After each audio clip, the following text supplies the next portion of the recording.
क्या कभी सोचा है कि एक किताब, सिर्फ एक किताब, हमारा संविधान, कैसे हमें एक पहचान से कहीं ज्यादा एक मजबूत ढाल भी देता है? आज हम इसी ढाल के रहस्यों को खोलने वाले हैं और जानेंगे कि एक भारतीय नागरिक होने का असली मतलब क्या है। चलिए इस सफर की शुरुआत करते हैं। तो सबसे बड़ा सवाल यही है, आखिर किसी को नागरिक बनाता क्या है और बदले में एक देश अपने नागरिकों से क्या वादे करता है? सुनने में ये सवाल शायद आसान लगे, लेकिन इसका जवाब भारत के हर एक इंसान के अधिकारों और उसकी सुरक्षा की नींव है। तो चलिए बिल्कुल शुरुआत से शुरू करते हैं, मतलब नींव से। हमारे संविधान का भाग 2 ये बताता है कि भारतीय नागरिक कहलाने का हकदार आखिर है कौन। देखिए, नागरिकता का मतलब सिर्फ एक लीगल स्टेटस नहीं है, ये एक जुड़ाव है। भारत ने सिंगल सिटीजनशिप यानी एकल नागरिकता का मॉडल अपनाया है। इसका मतलब ये कि हम सब पहले भारतीय हैं और उसके बाद कुछ और। ये आइडिया हमने ब्रिटेन से लिया है और इसका मकसद बिल्कुल साफ है, पूरे देश को एक धागे में पिरोना और हमारी क्षेत्रीय पहचान से भी ऊपर एक मजबूत राष्ट्रीय पहचान बनाना। तो भारतीय नागरिक बनने के कुल 5 तरीके हैं। पहला और सबसे सीधा तरीका है जन्म से। दूसरा है वंश से, मतलब अगर माता पिता भारतीय हैं, फिर कुछ शर्तों के साथ रजिस्ट्रेशन से, या फिर लंबे समय तक भारत में रहने के बाद नेचुरलाइजेशन से भी नागरिकता मिल सकती है। और हाँ, एक और तरीका है, अगर भारत किसी नए इलाके को अपने देश का हिस्सा बना ले तो वहाँ रहने वाले लोग भी भारतीय नागरिक बन जाते हैं। अच्छा, नागरिकता मिलती तो है, लेकिन ये हमेशा के लिए नहीं होती। इसे खोने के भी 3 तरीके हैं। पहला, अगर कोई अपनी मर्जी से इसे छोड़ दे। दूसरा, अगर कोई किसी और देश की नागरिकता ले ले तो भारत की नागरिकता अपने आप खत्म हो जाती है। और तीसरा, कुछ गंभीर मामलों में जैसे देशद्रोह हो या संविधान का अपमान करने पर सरकार भी नागरिकता छीन सकती है। ठीक है, तो ये तो समझ आ गया कि नागरिक कौन है।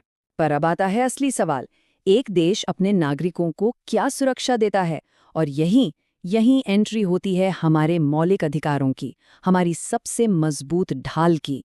पता है, संविधान के इस हिस्से को, जिसमें हमारे मौलिक अधिकार हैं, भारत का मैग्ना कार्टा भी कहा जाता है। पर क्यों? क्योंकि जैसे सदियों पहले मैग्ना कार्टा ने राजा को ये याद दिलाया था कि वो कानून से बड़ा नहीं है, ठीक वैसे ही हमारे मौलिक अधिकार सरकार को उसकी हद में रखते हैं और एक आम इंसान को बहुत खास ताकत देते हैं। इन अधिकारों की सबसे बड़ी ताकत एक शब्द में है, जस्टिसेबल, यानी न्यायोचित। अब इसका मतलब क्या है? इसका सीधा सा मतलब है कि ये सिर्फ कागज पर लिखे खोखले वादे नहीं हैं। अगर किसी के भी इन अधिकारों को कोई छीनने की कोशिश करे तो वो सीधा कोर्ट जा सकता है। और यही बात इन्हें असली पावर देती है। जब हमारा संविधान बना था ना, तब हमें 7 मौलिक अधिकार मिले थे, लेकिन आज हमारे पास सिर्फ 6 हैं। तो सवाल ये है कि आखिर वो एक अधिकार गया कहाँ?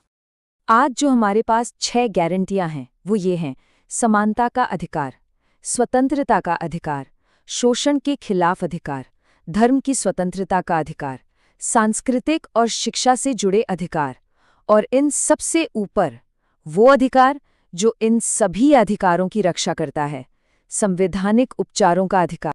तो वो 7वां अधिकार था, संपत्ति का अधिकार।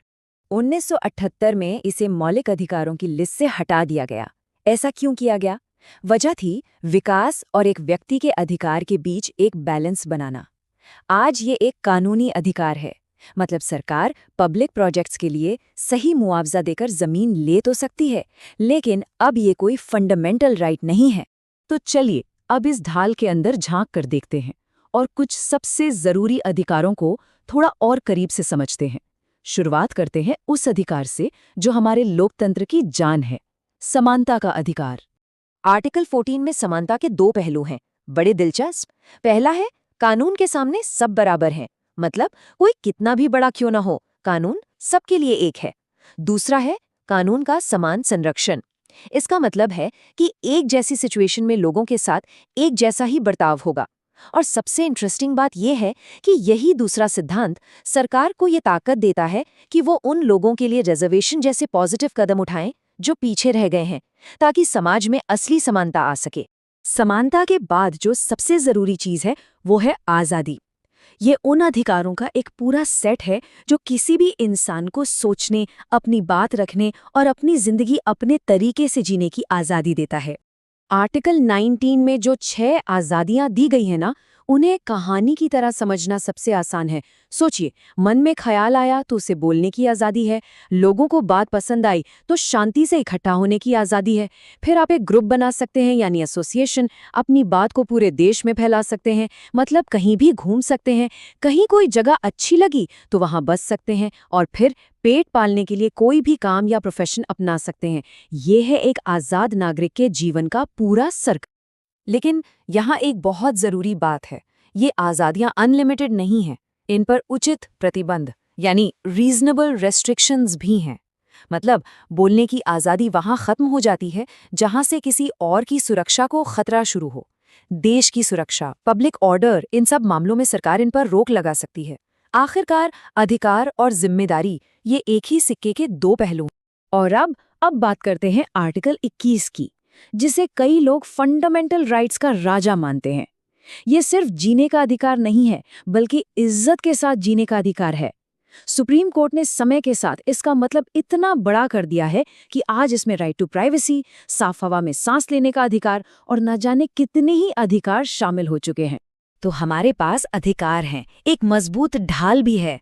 पर क्या होगा अगर कोई इस ढाल को ही तोड़ने की कोशिश करे? तब क्या होगा? यहीं पर काम आती है हमारे संविधान की मास्टर की, हमारा आखिरी सुरक्षा कवच। संविधान बनाने वाले डॉक्टर बी.आर. अम्बेडकर ने आर्टिकल 32 को संविधान का दिल और आत्मा कहा था। और सोचिए ऐसा क्यों कहा होगा? क्योंकि इस एक अधिकार के बिना बाकी सारे अधिकार सिर्फ कागज के टुकड़े हैं। ये आर्टिकल हर नागरिक को एक ऐसी ताकत देता है जो असाधारण है। अगर किसी के भी फंडामेंटल राइट्स का हनन होता है तो उसे निचली अदालतों की लंबी लाइनों में लगने की जरूरत नहीं है। कोई भी सीधा देश की सबसे बड़ी अदालत यानी सुप्रीम कोर्ट का दरवाजा खटखटा सकता है। यही वो मैकेनिज्म है जो कागज पर लिखे अधिकारों को असलियत में बदलता है। तो सवाल है कि सुप्रीम कोर्ट मदद करता कैसे है? वो इन 5 शक्तिशाली आदेशों के जरिए मदद करता है जिन्हें रिट्स कहते हैं। हेबियस कॉर्पस यानी बंदी प्रत्यक्षीकरण किसी को गैर कानूनी तरीके से हिरासत में रखने से बचाता है। मैंडेमस यानी परमादेश किसी सरकारी अफसर को उसका काम करने का हुक्म देता है। को वारंटो यानी अधिकार पृच्छा ये पूछता है कि कोई व्यक्ति किस हक से किसी सरकारी पद पर बैठा है। और आखिर में प्रोहिबिशन और सर्शोररी जो निचली अदालतों को उनकी हद में रखते हैं। सच कहूं तो ये न्याय की 5 मास्टर चाबियां हैं। तो ये तो साफ है कि हमारा संविधान हर नागरिक को एक बहुत मजबूत ढाल देता है। लेकिन जाते जाते ये एक बहुत गहरा सवाल भी छोड़ जाता है। अधिकार एक ढाल तो है, पर यह ढाल कहाँ खत्म होती है और किसी दूसरे इंसान की आज़ादी कहाँ से शुरू होती है? शायद इसी बैलेंस को समझना ही एक जिम्मेदार और जागरूक नागरिक होने का असली